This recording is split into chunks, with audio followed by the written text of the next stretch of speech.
Tema kita hari ini tentang wasatiyah Islam.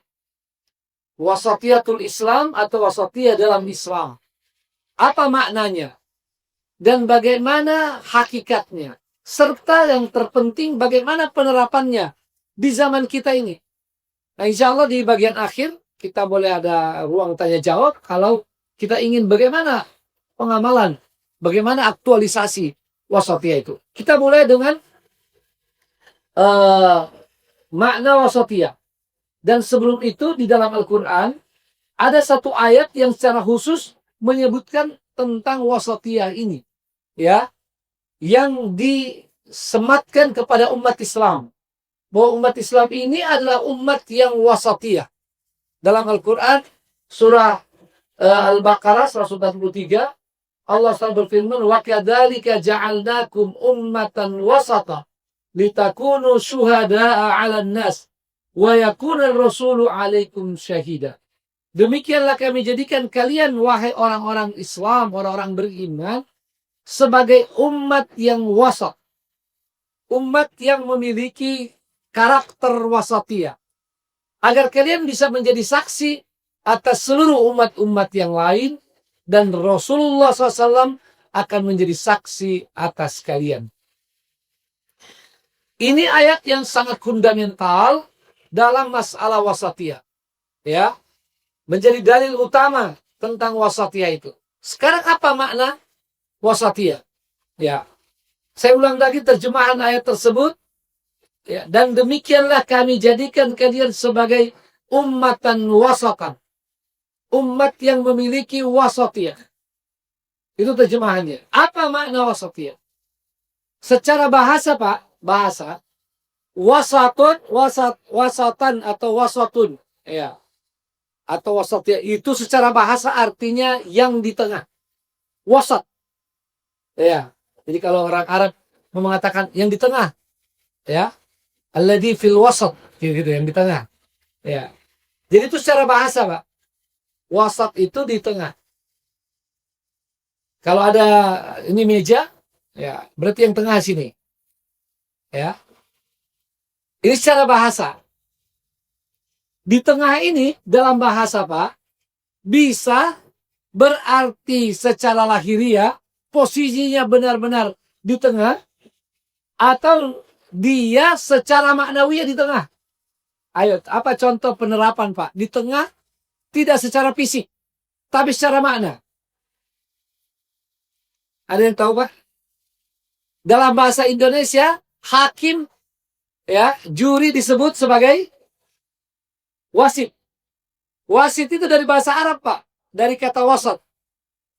Jadi wasit, ya, itu dari kata wasat, pertengahan. Wasit harus di tengah. Kalau tidak memungkinkan secara fisik, maka secara maknawi wajib di tengah. Ada pertandingan wasitnya memang harus di tengah secara fisik. Misalnya badminton. Mungkin Bapak banyak yang suka main badminton sini. Ya, volleyball. Itu harus benar-benar di tengah tuh. Posisi wasit tidak boleh bergeser. Tapi banyak yang tidak perlu secara fisik. Seperti sepak bola. Ya, nggak bisa tuh kalau dia tengah-tengah terus, nggak lihat dia siapa yang offside. Ya, siapa yang, ya, itu pun harus dibantu oleh hakim garis. Dan posisi wasit yang terus mengikuti arah bola secara diagonal, lalu kemudian hakim garis yang di sini sebelah kanan, yang dari sana disampaikan, itu sangat mendukung wasatiyah secara makna atau pertengahan secara maknawi. Kalau kita bawa dalam kehidupan sehari-hari, ya, hakim ketika mengadili itu kalau bisa posisinya di tengah, itu lebih bagus. Tapi tidak harus di tengah kalau memang tidak memungkinkan. Yang penting maknawiyahnya. Dia di tengah antara dua orang yang berselisih. Begitu pula dalam perlombaan lain. Misalnya dalam musabakah, ya, dalam seni, atau dalam perlombaan yang lebih penting dalam politik. Ya, dalam politik KPU, kemudian apalagi di atasnya KPU, ya, ya pokoknya kita sudah tahu lah. Itu semua harus di tengah. Ya. Karena dia adalah wasit. Wasit itu adalah wasat. Baik. Ya, ini jangan terlalu cepat lagi nih. Ustadz mau kembali ke masa bukan. Ini hanya contoh-contoh saja ya. Jangan terpengaruh. Nah, kemudian apa makna secara istilah Islamnya? Ini yang lebih penting. Karena kalau tidak, sebagian orang terjebak pada makna bahasa. Ya, makna bahasa lalu dia kabur makna istilahnya dan akhirnya dia jauh daripada pemahaman wasatiyah itu. Dari sinilah pentingnya kajian makna wasatiyah. Dalam ayat tadi kalau kita buka kata-kata buka penjelasan para ahli tafsir, ya. Para ahli tafsir mengatakan makna wasatiyah di sini adalah a'daluha wa akhyaruha. Ini yang penting digaris bawahi, Pak. Ya. Jangan sampai lupa ini. A'daluha yang paling adil wa akhyaruha dan yang paling baik. Jadi makna wasatiyah itu adalah dia pertengahan secara maknawi dan sekaligus sebagai terbaik. Sebagian orang pasti bingung, gimana Ustadz pertengahan dan terbaik? Itu kalau kita tidak tahu latar belakangnya. Latar belakangnya adalah kehidupan manusia ini secara umum itu biasanya ketarik-tarik kepada dua kutub ekstrim. Ada ekstrim kanan, ada ekstrim kiri. Istilah kanan dan kiri ini Pak sebetulnya hanya memudahkan saja. Ya, jangan selalu bilang ekstrim kanan artinya orang-orang Islam keras, tidak. Ya, bisa juga orang agama lain atau yang tidak beragama yang keras-keras itu disebut dengan kanan. Jadi sebetulnya semua yang kanan artinya yang keras. Jadi jangan salah paham, oh itu berarti Islam keras. Tidak, semua yang keras-keras itu dipersonifikasikan atau diistilahkan dengan kanan. Mau orang Islam, orang Kristen, orang Hindu, semua yang keras-keras itu disebut sebagai kanan. Ya. Kemudian yang kiri, Pak, itu adalah orang-orang yang tidak menghargai nilai apapun. Semua mau serba bebas. Ya. Semua serba bebas. Maka biasanya disebut di sini yang kanan itu ya orang-orang yang keras, yang kiri ini orang-orang yang longgar, orang-orang yang liberal, ya tidak terikat nilai apapun, tidak nilai agama, tidak nilai budaya, tidak nilai apapun. Ya, sementara yang keras ini ada yang kadang-kadang terikat dengan nilai tertentu yang salah dia pahami sehingga menjadi sangat keras dan kaku. Ya, termasuk sebagian pada nilai budaya. Saya ingat masih kecil, ya waktu masih kecil nih, itu saya kalau mau keluar rumah tidak makan, padahal makanan sudah ada, itu nenek akan marah sekali, ya, ya, karena ada nilai yang dianggap itu akan kecelakaan kalau udah ada makanan tidak makan baru keluar rumah. Padahal sebetulnya ini ada nilai wasatiyahnya di situ, ya. Boleh jadi dahulu orang-orang tua itu menginginkan makanlah sebelum keluar karena bisa terjadi apa-apa. Dalam artian mungkin lama kau akan sibuk, tidak makan dan bisa lama lapar dan bisa jadi sakit. Kira-kira begitu. Tapi kemudian dia bergeser seolah-olah menjadi suatu yang orang sebut fimali itu atau famali. Ya. Dan ini begitu banyak di masyarakat kita. Jadi jangan salah paham bahwa hanya orang yang berpegang pada nilai-nilai Islam dengan kuat yang dianggap kanan atau ekstrim kanan. Tidak. Ini memegang nilai-nilai apapun. Kalau dia salah dalam memegangnya, dia kaku, itu menjadi kanan. Sementara yang lepas dari nilai adalah kiri. Nah, sekarang bagaimana Islam ya menjadi pertengahan dan terbaik? Ya. Coba perhatikan. Bahwa sesungguhnya manusia dalam kehidupan ini untuk dunia akhirat saja. Kita ada dua kutub ekstrim, Pak. Ada yang menganggap bahwa dunia ini adalah kesenangan semata. Ya. Kita hidup di dunia untuk dunia. Nah, ini secara ekstrim adalah orang-orang ateis. Kan begitu. Ya. Orang yang tidak beragama, yang tidak punya nilai-nilai. Mereka hidup dunia untuk dunia. Sehingga mereka menghabiskan segala-galanya untuk dunia. Satu saja yang mereka pikirkan, kesenangan dunia. Apapun caranya mendapatkan kesenangan dunia. Kalau dia ada rem, hanya karena takut saja. Takut kepada orang atau takut pada hukum. Ya. Kalau tidak ada rasa takut, dia akan ambil semua apa yang menyenangkan dia. Itu kecenderungan pertama manusia.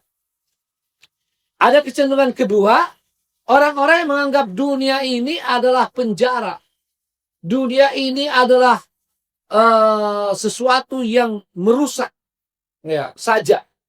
Dan seterusnya. Sehingga mereka ingin meninggalkan dunia atau mempunyai jarak sejauh-jauhnya dengan dunia.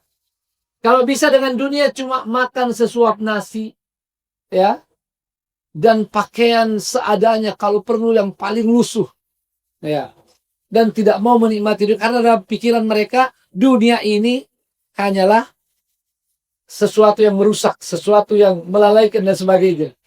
Dan mereka pikir kehidupannya sesungguhnya hanya di akhirat nanti. Dua konsep ini sudah ada jauh sebelum datangnya Nabi Muhammad SAW. Setelah zaman para nabi terputus, kehidupan seperti itu. Ada orang-orang yang kerjanya bertapa saja.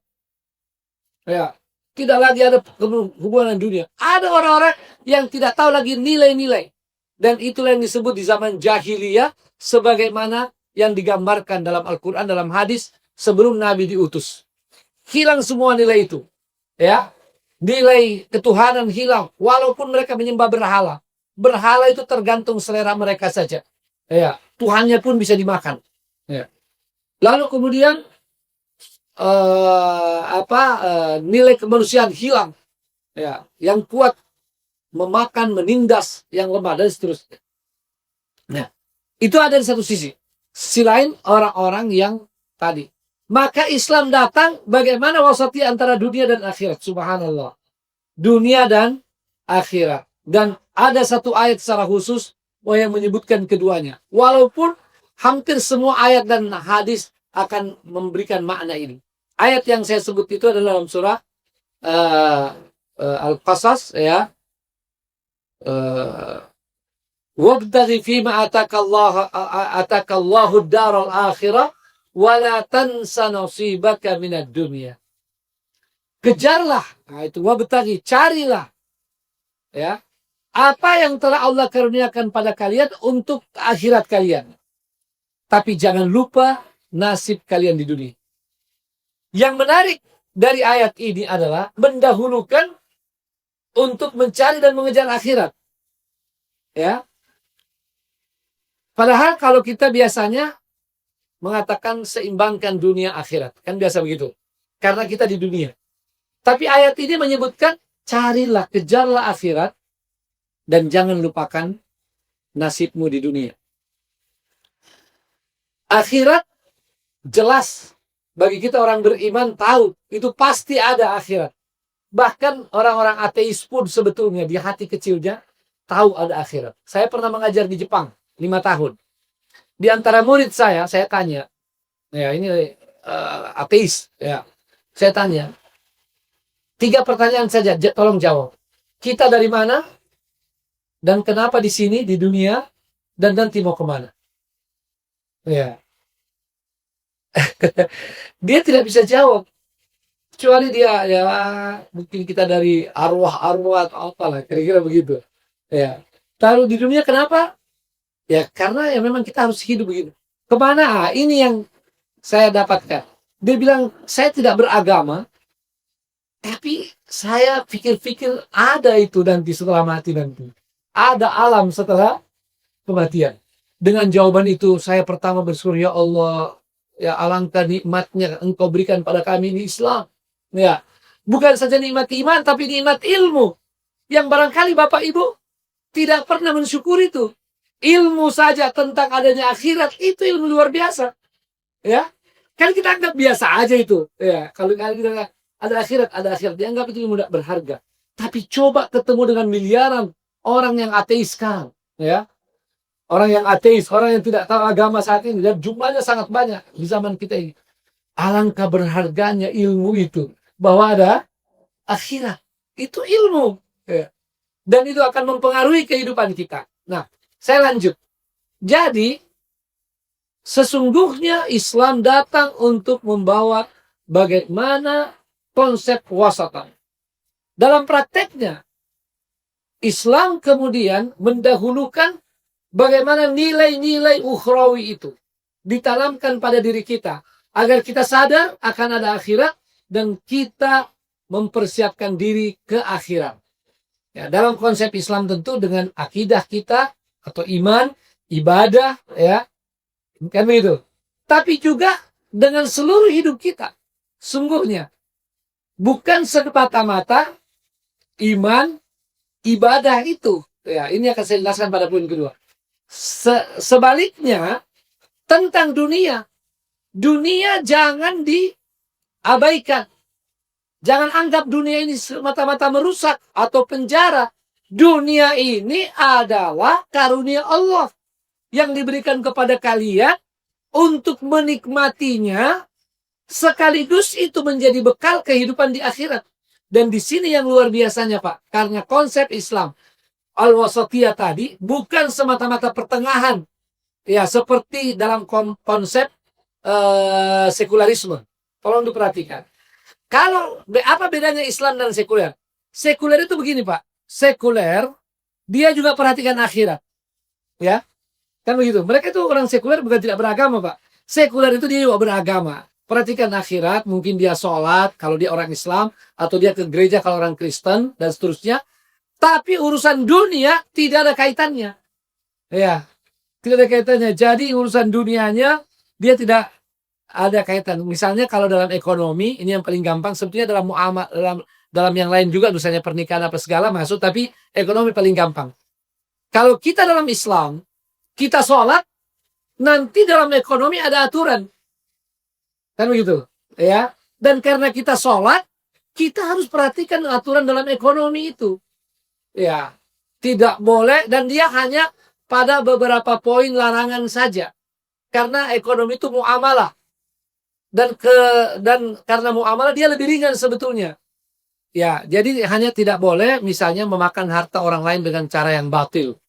Ya, mengambil harta orang lain dengan yang batil. Harus dengan perdagangan atau hadiah. Ya, tidak boleh dengan cara yang lain. Termasuk tidak boleh dengan riba. Itu jelas hukumnya. Ya. Nah, di sini wasatiyah Islam itu menjadi terbaik karena bukan saja pertengahan. Ya, karena kalau orang sekuler bilang kita sudah pertengahan ini. Buktinya apa? Kami juga sholat, tapi kami juga ya berdagang bebas lah tanpa aturan. Atau kami dalam masalah urusan perempuan, ya, urusan seks, ya kita bebas, tapi kita sholat. Itu pertengahan dalam makna sekularisme. Sholat, bukan begitu pertengahannya. Ya, pertengahannya adalah sholat dan tetap perhatikan nilai-nilai, ya, dalam segala aspek kehidupan kita di dunia ini, walaupun diberi kesempatan untuk menjadi kaya sekaya-kayanya. Kalau bisa, ya, menjadi kaya sekaya-kayanya. Menikmati apa yang di dunia ini dengan maksimal. Asal tidak melanggar aturan saja. Nah, sekali lagi, mari kita pahami bahwa aturan Islam dalam muamalah itu lebih ringan daripada ibadah mahdhah. Walaupun ibadah mahdhah, ya, ini paling pokok, tapi dia sebentar, tidak lama, tapi aturannya dia betul-betul rigid. Kalau sholat tidak boleh sembarang kita. Jumlah rakaat, cara bacaan, dan seterusnya itu sudah tertentu. Sementara muamalah itu tidak diatur seharus seperti apa, tapi hanya diatur jangan ini, jangan itu. Ada yang bilang, Ustaz, kalau begitu terlalu banyak larangan dalam Islam. Ini kekeliruan. Larangan dalam Islam cuma sedikit.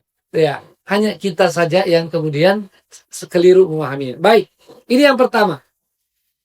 Yang kedua, keseimbangan dalam ritual dan spiritual. Ini saya lebih dalam sedikit, ya.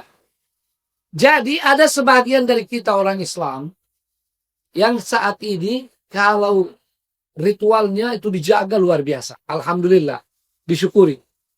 Tapi kadang lupa spiritualnya, ya, lupa nilai-nilainya. Sholat tapi lupa nilai berbuat baik pada tetangga. Ya,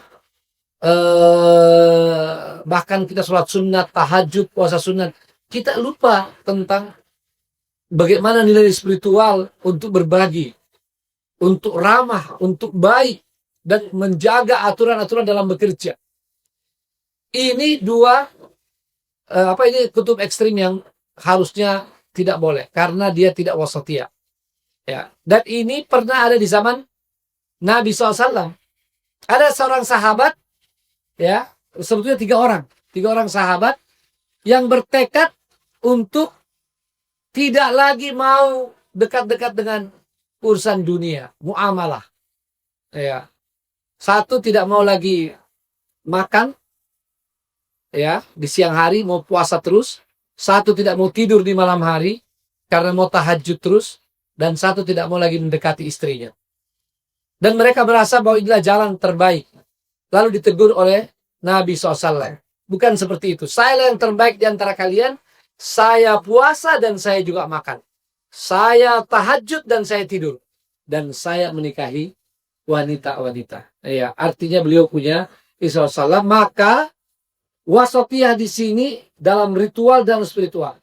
Ini sangat penting. Bapak dan Ibu yang dimuliakan Allah SWT. Bahwa kita sekarang menjadi sorotan. Ya, banyak orang-orang yang mengangkat bahwa orang-orang yang rajin sholat, orang-orang yang suka pengajian, itu kok kayak nggak peduli pada orang lain. Ya. Atau seperti tidak peduli pada lingkungannya. Di kesempatan lain dianggap sebagai orang-orang yang tidak mentaati aturan. Ya, dan seterusnya. Ini naudzubillah. Ya. Nah, di sisi lain, tidak sedikit dari orang Islam, bahkan mungkin lebih banyak lagi, yang tidak sholat. Tidak sholat. Dan sebagian mereka yang tidak sholat ini ternyata baik perangainya. Ya, kan begitu. Ini orang jadi kadang-kadang confused. Sehingga melihat ini yang mana yang terbaik. Buya Hamka pernah ditanya. Buya Hamka, Ketua Majelis Ulama Indonesia pertama. Buya, ini ada tetangga kami rajin sholat, tapi masih suka menyakiti tetangga. Sementara ada satu yang tidak sholat, tapi baik pada tetangga. Mana yang lebih baik, Buya? Buya Hamka dengan penuh hikmah menjawab. Yang tadi sholat, tapi masih menyakiti tetangga, untung dia sudah sholat. Kalau dia tidak sholat, lebih jahat lagi dia. Ya. Dan yang tetangga tadi belum sholat, tapi baik pada tetangga, itu belum sholat. Kalau dia sholat, dia lebih baik lagi pada tetangga. Nah, ini makna wasatiyah di dalam ibadah kita. Sekarang waktu terbatas ini cuma sampai jam 1 ya. Ya, saya kasih dalam masalah politik misalnya. Dalam masalah apa wasatiyah dalam politik Islam? Konsep Islam dalam politik, ya. Pertama, mengajarkan kepada kita nilai-nilai ideal dalam politik. Misalnya bagaimana memilih pemimpin. Yang paling ideal itu adalah musyawarah. Dan sebetulnya ini sudah masuk dalam konsep kita di Undang-Undang Dasar 45 sebelum di amandemen. Kan begitu. Perwakilan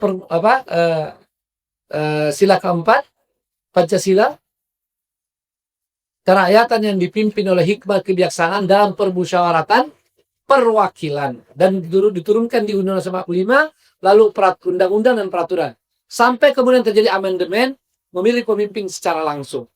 Ya, itu baru satu sisi. Jangan buru-buru nih. Saya tidak mau kritik nih yang secara langsung. Saya justru akan sampaikan yang wasatiyahnya nanti. Itu dari sisi sistem, dari sisi orang yang dipilih. Islam menentukan kriteria siapa yang sebaiknya memimpin. Mereka orang-orang yang beriman, mereka orang-orang yang berilmu, ya. Mereka orang-orang yang memiliki kemampuan menyatukan, ya, dan mereka bisa berlaku adil dan punya keberanian. Kira-kira begitulah kriteria-kriteria Islam. Nah, sistem, kemudian kriteria orang semua sudah disampaikan oleh Islam. Tapi wasatiyah Islam adalah bahwa kalau kita belum bisa mendapatkan pemimpin yang paling ideal, maka pemimpin yang ada dengan kekurangannya itu harus diterima. Ya. Karena kalau tidak diterima, akan kacau kehidupan kita. Harus diterima. Tapi penerimaan dalam Islam sehingga wasatiyah adalah pemimpin itu harus dihormati, pemimpin harus ditaati, namun kalau dia keliru, dia salah, harus diingatkan. Ya, harus diingatkan. Tentu ada cara-cara mengingatkannya, harus dikritik. Itu ada dalam Islam. Bahkan agar terjadi keseimbangan dalam kehidupan masyarakat, terjadi ketentraman yang hakiki, dan juga kebaikan bagi pemimpin, harus kita sampaikan.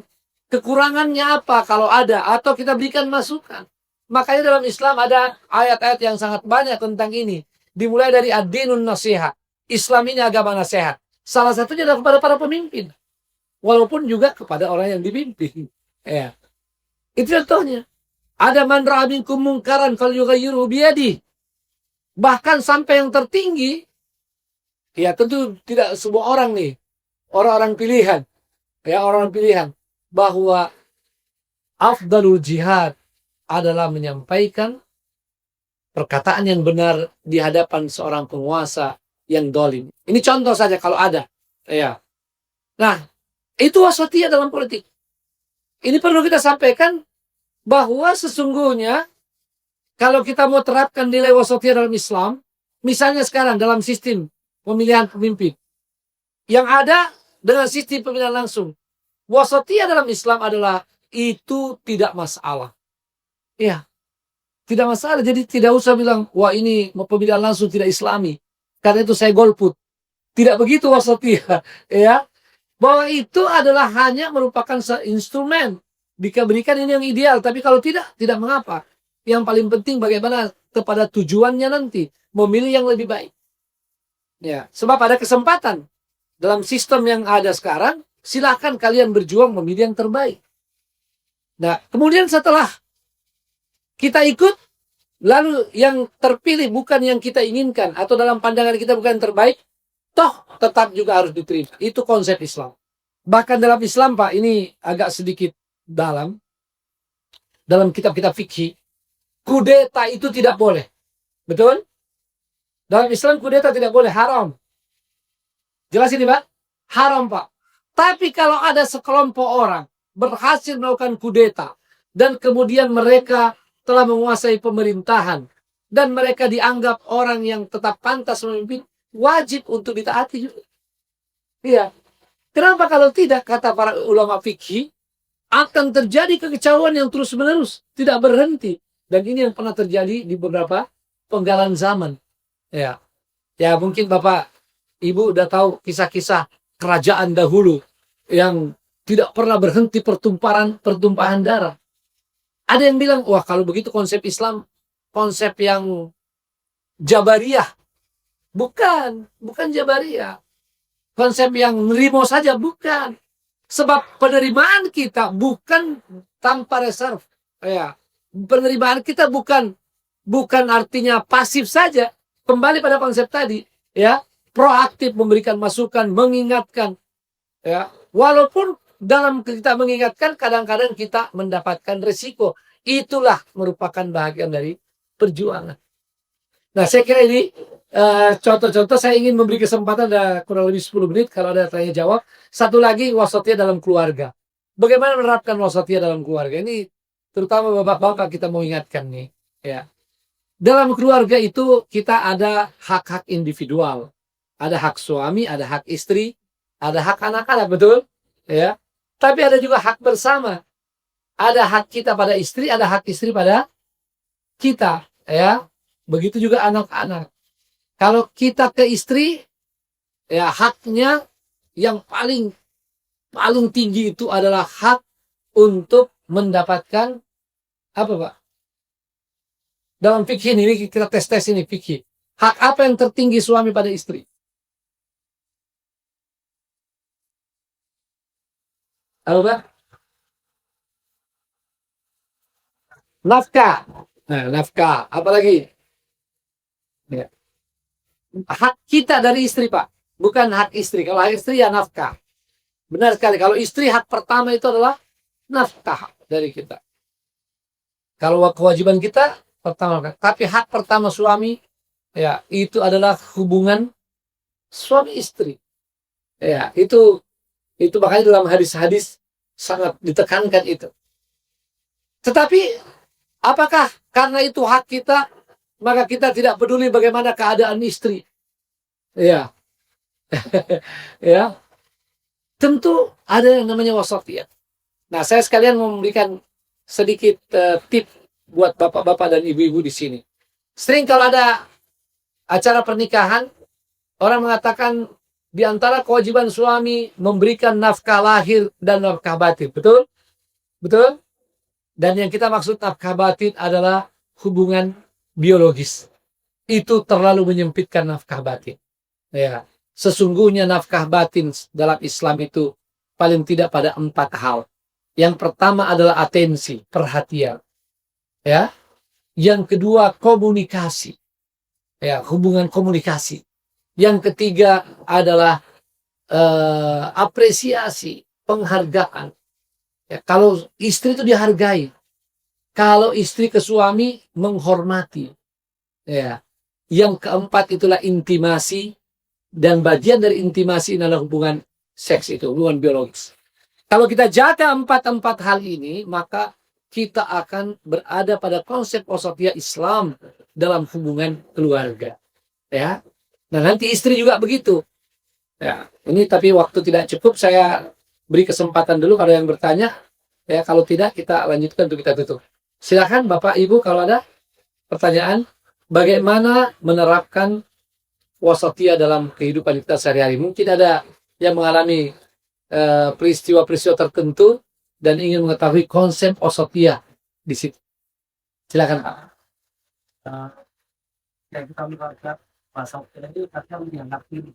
Ya, baik. Memang salah satu kendalanya kalau kita menerapkan wasatiyah dianggap pelin-pelan, dianggap tidak punya prinsip, ya, dianggap tidak punya prinsip. Ini dialami bukan kita saja, Pak. Ulama besar dahulu yang bernama Asy-Syatibi, ya, rahimahullah, telah menuliskan dalam bukunya, dalam salah satu kitabnya Al-I'tisam, ada ulama yang menggambarkan dirinya bisa diberi gelar sampai 40 gelar oleh orang-orang yang tidak menyukainya. Ya. Kalau dia banyak mengangkat tentang keluarga Nabi dengan bagaimana penghormatan, dianggap orang Syiah. Ya. Kalau dia menjelaskan tentang bagaimana hakikat tauhid, mengesahkan Allah SWT untuk laisa kamitslihi syai'un, itu nanti kalau begitu dekal dianggap dia sebagai orang musyabbih, orang yang menyerupakan, ya, dan seterusnya. Nah, ini kendalanya. Tapi kita tidak usah khawatir. Ya, yang paling penting memang kita bergerak dari prinsip-prinsip kebenaran itu, bahwa memang akan terlihat seperti abu-abu, kan begitu, seperti abu-abu. Ya, tapi kita tidak karena menggabungkan warna hitam dan putih lalu jadi abu-abu, bukan. Ya, kita ya memang mengetahui mana yang hitam, mana yang putih, dan kita sesungguhnya tetap di putih, ya, di warna putih, tetapi putih yang tidak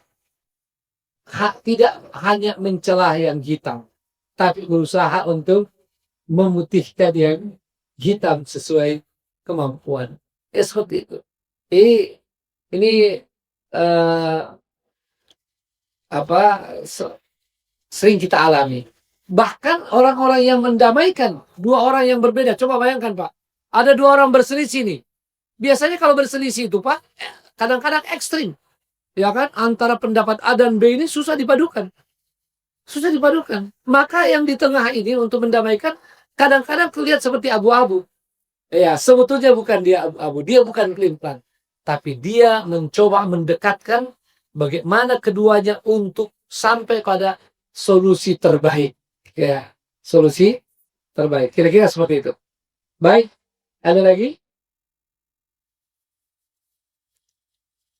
Ini dialami Pak di dunia Islam sekarang. Ya, kita nih kalau misalnya ada orang yang dianggap tidak sejalan dengan sunnah, tapi kita tidak mau memfordis mereka bahwa mereka ini adalah ahli bid'ah, itu kita dianggap sebagai orang-orang yang memudah-mudahkan, ya kan begitu. Sementara kalau kita ikut, maka yang lain menganggap kita sebagai ekstrim. Nah itu posisinya, ya. Tapi kita harus tetap di tengah, dan berbahagialah kita kalau bisa di tengah. Inilah yang dialami oleh Rasulullah Sallallahu Alaihi Wasallam dan para sahabat. Ya, para sahabat mereka di tengah atau pertengahan, tapi itulah yang terbaik. Ya, itulah yang terbaik, walaupun akan mendapatkan tanggapan dari sana sini. Nah, ini kalau mau ditutup dengan satu kisah lucu ya boleh juga. Silakan, kalau ada lagi, ya.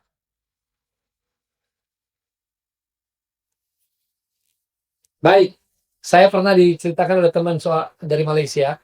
Dia mengajar di Malaysia. Dia orang Arab. Dia bilang dahulu ada dosennya yang bercerita tentang sopirnya. Suatu ketika sopirnya sakit, ya, maka dia ganti sopir sementara. Kebiasaan sang dosen ini, kalau dia ke kampus, itu dia sudah tahu berapa dia baca dari rumah sampai kampus. Ya. Ini ketika dia jalan asik membaca, sudah selesai dia baca, dia lihat kok masih jauh dari kampus ini. Ya. Wah. Terus dia baca lagi, sudah selesai 2 buku dia baca belum sampai. Akhirnya ditanya, ini nggak cocok nih ya, mesti ganti sopir.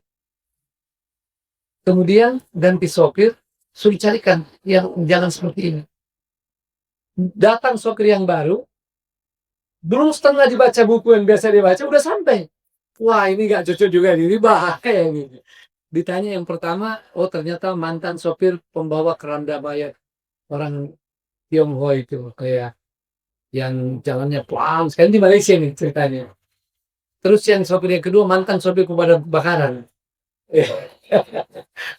Jadi dua-duanya tidak tepat. Ini sekedar bercanda tentang wasatiyah, memudahnya memahami itu, ya, bahwa pertengahan itu adalah sesuatu yang diperlukan. Dan sesungguhnya Pak, secara azali, secara natural, manusia itu wasatiyah. Kalau belum tercemari dengan paham-paham, dia akan wasatiyah, Pak. Ya. Para sosiolog mengatakan, umumnya masyarakat itu akan berada pada 3 kelompok. 10% yang ekstrim kanan, 10% ekstrim kiri, dan 80% di tengah. Ya, 80% di tengah. Ini hampir semua. Dan kalau kita baca sejarah, terjemahan politiknya juga begitu. Coba lihat dari zaman dahulu kala. Bukan orang yang paling berani, yang paling ngawur yang jadi pemimpin. Sebagaimana tidak mungkin yang paling penakut. Kan begitu. Ya, yang terlalu banyak pertimbangan, nggak mungkin jadi pemimpin.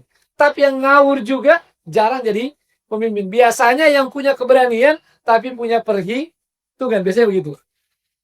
Kalau kita lihat, dalam 100 tahun ini, hampir semua negara dipimpin oleh orang-orang atau partai-partai yang dianggap di tengah. Di Jepang begitu, di India juga begitu, ya, di Amerika juga dianggap, di Indonesia juga begitu. Maka dahulu orang menganggap kalau partai Islam terlalu kanan, kan begitu biasanya, ya, atau partai agama, jangan bilang Islam, oh ini terlalu kanan. Kalau yang sekuler komunis ini terlalu kiri, maka diambil yang tengah-tengah, tanpa harus menyebut nama. Ya. Itu umumnya, Pak. Karena memang secara azali manusia itu manusia pertengahan. Kalau ada yang bilang, wah, kok pas banget dengan konsep Islam. Karena memang manusia dan Islam datang dari satu sumber. Dari yang Maha Kuasa Allah Subhanahu wa Ta'ala. Dan itu disebut dalam surah Rum ayat 30. Fitratallahillati fataran nasa alaiha. Ya. Fitratallahillati fataran nasa alaiha. Fitrah, Ya, jadi diciptakan manusia di atas itu. Ini semuanya. Nah, tapi ada juga kadang-kadang pengecualian, Pak. Apa pengecualian itu? Ketika kadang-kadang manusia sudah bosan dengan sikap pertengahan, tapi tidak mewujudkan tujuan kebersamaan. Misalnya tidak terwujud keadilan, tidak wujud kemakmuran. Kadang-kadang manusia mau coba yang ekstrim. Ini terjadi di India. Ya, di India itu pas sekian lama yang memimpin partai pertengahan, ya, yang dipimpin oleh Indira Gandhi, ya. Partai ekstrim Hindu itu sudah ada sejak lama, tapi tidak pernah bisa menang. Tapi ketika masyarakat merasa bahwa ya kayaknya kita perlu sekali-sekali coba nih yang ekstrim, jadilah itu. Amerika juga mengalami itu. Ya, sebelum-sebelumnya tidak ada presiden yang berani kampanye, saya akan usir orang Islam kalau saya menang. Kan begitu. Saya akan dahulukan hak-hak kulit putih dan sebagainya. Tapi pernah Donald Trump di kampanye pertama menang gara-gara konsep itu. Ini kadang-kadang manusia juga kalau sudah berada pada kondisi bosan atau kondisi hopeless, kadang-kadang memilih jalur ekstrim. Naudzubillah min dzalik. Kita orang Islam dalam keadaan apapun jangan pernah memilih jalur ekstrim. Tidak dibenarkan dalam Islam. Ya, kita harus tetap wasatiyah, harus pertengahan, dan itulah yang terbaik. Itulah yang terbaik, baik dunia kita maupun akhirat kelak. Semoga bermanfaat. Jazakumullah khairan. Sudah jam 1, lewat sedikit. Kita tutup. Kalau tidak pertanyaan lagi. Barakallahu fikum jami'an. Jazakumullah khairan. Subhanakallahumma wa bihamdik. Asyhadu an la ilaha illa anta astaghfiruka wa atubu ilaik. Wa sallallahu ala nabiyina Muhammadin wa ala alihi wasallam. Walhamdulillahi rabbil alamin. Wassalamualaikum warahmatullahi wabarakatuh.